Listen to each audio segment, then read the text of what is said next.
Verið velkomin í Gamesýru kvöldsins. Það er laugardagskvöldið, 2. maí. Vonaði að hafið haft yndislegan laugardag. Þetta búið að vera gluggaveður í dag. Algjört gluggaveður. Sko, það er eitt innan sem ég langar að ávarpa og eitthvað sem maður kannski snertir á þessum UFO-málaflokk og maður er vanur að segja, sko, tilvist ójarneskra vera hér á jörðinni, en sko ef við spáum í því þá er ekkert sem að bendi til þess að sé að ræða ójarneskar verur, heldur mögulega bara svokallað NHI skammstöfunin sem stendur á ensku fyrir Non-Human Intelligence eða ómennska verur. Og það sem að ég er svona svolítið að vísa í, og það er þessi fókus sem að maður oft á tíðum svona einhvern veginn sogast inn í hvað varðar government disclosure, og við erum einhvern veginn öll að bíða eftir einhvers konar viðurkenningu að tilvist þessa fyrirbæris í heild sinni sé raunveruleg, þó svo að við sem erum búin að vera í þessu lengi, við ætlum að leyfa okkur að efast það að sko uppljóstrun stórríkis eins og til dæmis, eins og í þessu tilfelli Bandaríkin, hún verður ávallt stýrð. Og það segir sig bara sjálft. Djúpríkið, sem sagt þessi stóru hátækni fyrirtæki, varnar og stríðstóla gímaldið, verksmiðjan er stór og hún er ongoing 24/7 og það er ekkert sem stöðvar þetta. Við skulum ekki halda í eitt augnablik að sem sagt uppljóstrun mun eiga sér stað í þágu almannahagsmuna eða í þágu gegnsæis. Bara sorry Stína, not gonna happen. Við búum í spilltri stjórnsýslu og í rauninni á þessum sviðum er engum treystandi. Allar upplýsingar eru vafasamar og varasamar. Þannig að það sem ég ætla núna svolítið að leggja til, og ég ætla að reyna að hafa þetta eins stutt og mögulega get, því að það er einhvern veginn virðist ekki vera kannski endilega stíllinn hjá fólki að hanga yfir löngum myndböndum, en á sama tíma ætla ég ekkert eitthvað að fara að tala það hratt að eins og ég sé á okkur nautgripa uppbóði hérna, þið verður bara hang on it, skilurðu. Já, og kannski áður en ég byrja, endilega subscribe, followa. Þið finnið sem sagt Gamesýruna undir þvottahúsið, Gamesýra á YouTube.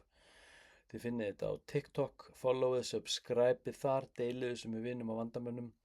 Og svo þetta er þvottahúsið á Instagram og svo er þetta bara ég á Facebook, Gunnar Dan. En það sem mig langar svolítið að leggja áherslu á hérna í þessari stuttu tölu minni, það er að sko uppljóstrunin, hún er þegar hafin og sko þessi spurning hvenær geimverurnar koma, geimverurnar, sem við, by the way, enn og aftur, vitum ekki hvort það séu af jarðneskum uppruna eða ekki. Það eru til auðvitað alls konar kenningar sko hvað þessar geimverur eða þessar verur eiga að vera og eina af þessum kenningum er sko bara the time traveling human, að með árunum þá erum við bara, og ég er ekkert að tala með einhverjum 10 eða 15 árum, ég er að tala 100.000 ára, þá er maðurinn búinn að breytast og mögulega farin að framleiða einhvers konar hýbrida, einhverja biological hybrids sem oft hafa verið talað sem the Greys, eins og er hérna fyrir aftan mig, þetta er Skinny Bob, þið kannast ekki við hann, en að við séum að tala tímaferðalanga og hérna, man ekki alveg hvað ég var að fara með þessu, en við erum sem sagt að vonast einhvern veginn eftir því að við fáum einhvers konar opinbera viðurkenningu af hálfu ríkjanna á málaflokknum. Og aftur, vitandi það að við erum aldrei að fá þetta upp á yfirborðið eins og þetta raunverulega er, heldur verður þetta alltaf klæðskera sniðið af þörfum djúpríkis iðnaðinum. Þannig að þá kemur spurningin, hvar liggur ábyrgðin hjá mér sem einstakling? Er ég raunverulega svona sjúklega vanmáttugur? ég veit ekki hvort þið séu búin að vera að fylgjast með en það sem ég er að sjá á mínum miðlum, og þetta eru þetta bara ákveðnir einstaklingar sem eru orðnir, já, svona svolítið stórir, aðalega vestanhafs, en einnig í Bretlandi, Evrópu og í Ástralíu til dæmis. Þarna er ég að sjá einstaklinga sem að virðast vera búin að ná sér í eitthvað sem hér áður fyrr myndi kannski skilgreinast sem superpower, en í rauninni ekkert annað en það að það virðist vera gædd einhverjum eiginleikum til þess að summita eða kalla til sín flygildi eða kontakt.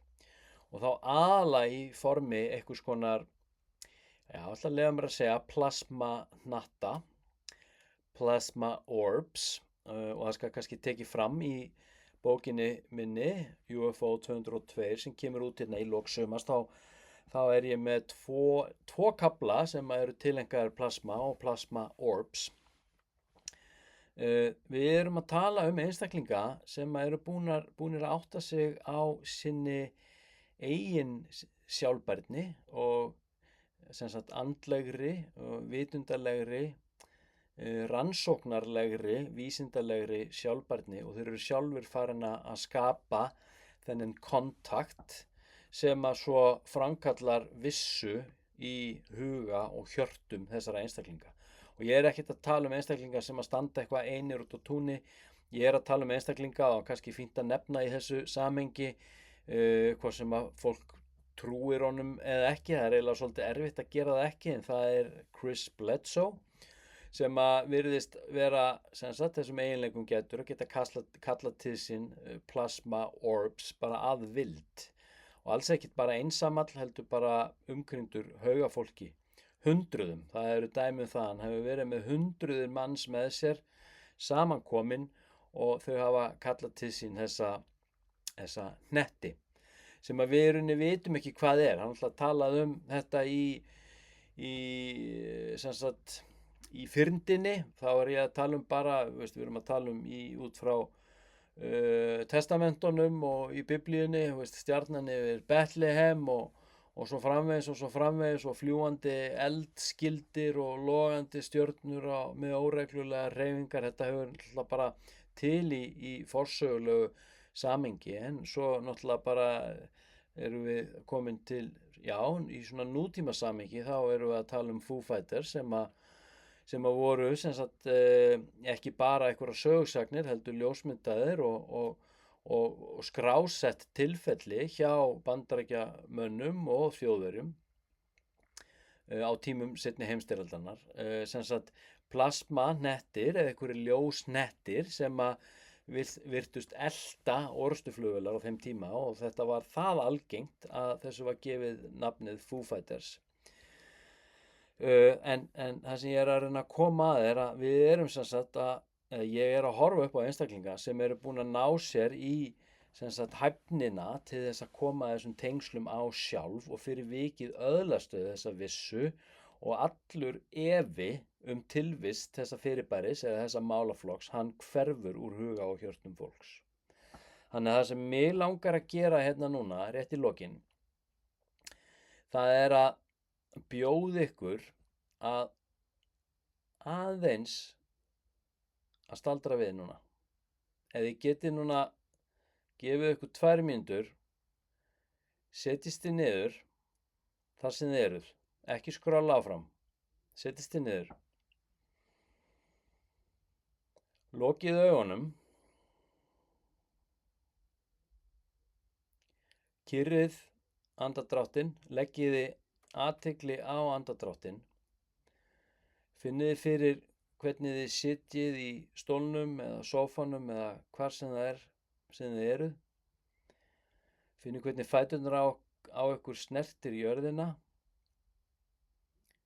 dragið aftur athyglina að andardrætti og með lokuð augun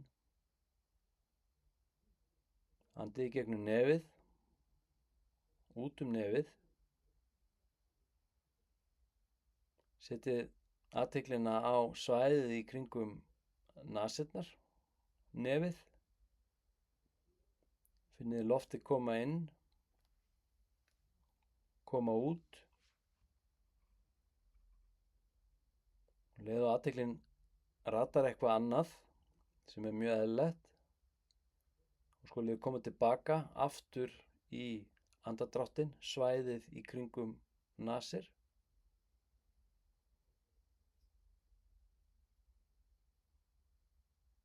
Slakið á allri spennu í líkamanum, axlir, finnið hendurnar þyngjast, setjið athyglina á magasvæðið, lærin, kálfa,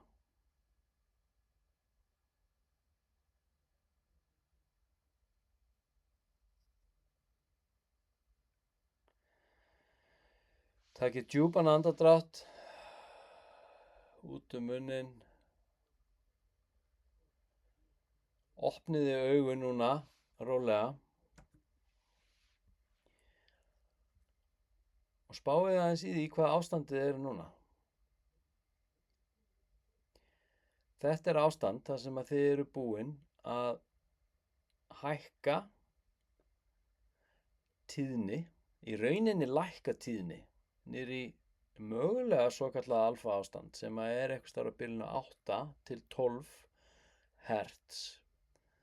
Það sem þið eruð yfirveguð, það er ró, það róa kerfin ykkar og það sem gerist í kjölfarið er að þið virkið svæði inn í hverju einustu taugafrumu og inn í taugafrumum, þetta séu 90 milljarðar taugafrumna í líkamanum, aðalega heila, en samt sem áður út allan líkama.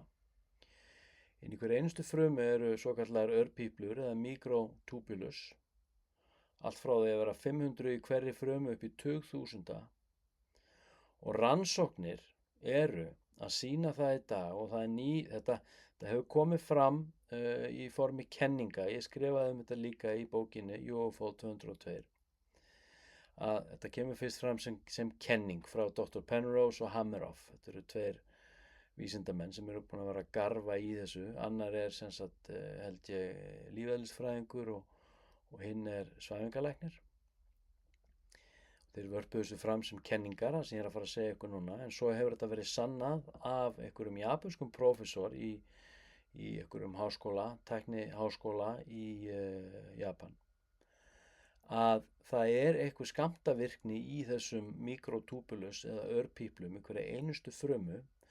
Við erum að tala brú frá hinu efnislega inn í éterinn eða eitthvað konar skammtasvið. Ofan á þetta, þessa eiginleika okkar til þess að geta haft samband við éter, þá erum við líka að tala það að þegar við dettum niður í hugleiðslu, núna tók ég hérna bara létt sýninsotn áðan, það voru 2 mínútur, ef við gefum okkur 10 mínútur, 15 mínútur, 20 mínútur, hálftíma, þannig að við náum að róa okkur svona niður, þá erum við að gefa frá okkur, ekki bara örlítið hærra rafsegulsvið, heldur stór aukið rafsegulsvið. Við erum að tala það að hugleiðslumeistarar, mælingar hafa sýnt með infrarauðum mælingum, eða innrauðum heitir það víst, að rafsegulsvið sem að hugleiðslumeistari í full blast hugleiðslu getur verið 100.000-falt á við hefðbundna mannesku. Og hvað er það sem plasma laðast af? Það er rafsegulsvið. Þannig að nú ætla ég að biðja ykkur því þarna örfáir hræður sem eru að hlusta eða að horfa. Náið ykkur í ykkar eigin kontakt og ekki þinn tilgangi að taka myndir, geymið það til að byrja með. Komið ykkur í ástand, það er heiðskýrt í nótt, það er heiðskýrt á morgun og það er heiðskýrt næstu daga. Komið ykkur í ástand að kvöldi til, þannig að þið getið verið ekki skemmir að vera út í náttúrunni og farið utandyra með einbeittan ásetning á að þið ætlið að skapa kontakt við aflið sem og ég get lofað ykkur að fylgjast með okkur. ég hvet ykkur til þess. Öðlist vissu, reynslu, sjáið eterinn manifesterast í hinu 4. formi efnis sem plasma og öðlist vissu, og ef þið gætu verið svo væn, komið með feedback, látið mig vita hvernig þetta gengur. Sko, ég hérna einn á fámenna Íslandi, hérna opinberlega eitthvað að tala þessa hluti. Og það eiginlega kominn tími til að við hérna sem samfélag, og við erum ekkert, þetta ekki jaðarsettur hópur, alls ekki, þetta ekkert jaðarsettur hópur nema við kjósum að svo sé. Nú rísum við upp, sýnum að okkur stamínu, sýnum að okkur málefnalega kynningar, upprisu, styrk og hugrekki, engin ótti við höfnun, engin ótti við álit annarra, við gerum þetta bara, við gerum þetta saman. Fólk má segja hvað sem það vill, skiptir mig engu. Það skiptir mig utterly engu. Ég búinn að slíta framboð og eftirspurn af skömm. Það bara þannig. Látið mig vita. Ég ætla ekki að hafa þetta lengra. Government disclosure bara svona eitthvað druss á rjómakökuna sem við getum alveg sleppt. Ekkert verra, gott entertainment, en skiptir raun engu máli, því að þegar vissan til staðar þarf ekkert annað. Það verið að fylgjast með okkur. Við vitum ekki neitt. Sko, það að telja okkur vita allan mögulegan hluti bara merki svo mikinn hroka, og ég held að þessi komið tími til að við ekki förum undir hann, heldur stígum upp fyrir hann. Við eigum sem sagt ekki, þetta er ekki örlög okkar að þrífast í hroka eða ótta. Við eigum að vera opin og gagndofa. Við eigum að vera undrandi yfir þessum göldrum sem þessi veruleiki hefur upp á að bjóða. Arkitekta hannaður, framleiddur eða ekki. Who knows? Elski ykkur, farið vel með ykkur. Namaste.